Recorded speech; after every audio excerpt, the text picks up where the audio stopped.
Welcome to ఐనా TV.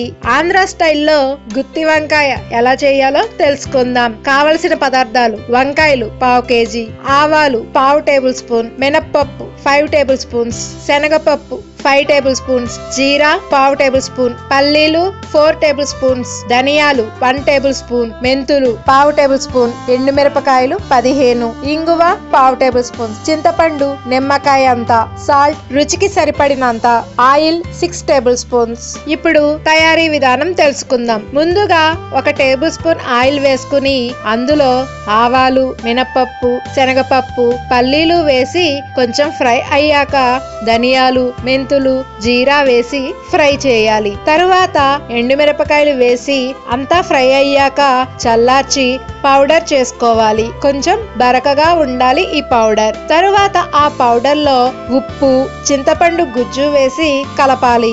తరువాత గుత్తి వంకాయలా 4 చీలికలు చేసుకున్న వంకాయలో ఈ స్టఫ్ అంతా పెట్టి కొద్దిగా నీరు చల్లి మూత పెట్టాలి. మధ్య మధ్యలో కలుపుతూ వంకాయలు కాస్త మగ్గాక మిగిలిన పౌడర్ వేసుకుని మరి కాసేపు ఫ్రై చేసుకుని దించేయాలి. ఈ విధంగా చేస్తే ఆంధ్ర స్టైల్లో అదిరిపోయే గుత్తి వంకాయ రెడీ అవుతుంది. ఈ న్యూస్ మీకు నచ్చితే లైక్ చేయండి, మరి నచ్చితే షేర్ చేయండి. గుమగుమలకు సంబంధించి మరిన్ని న్యూస్ కోసం ఐనా టీవీకి సబ్స్క్రైబ్ చేయండి.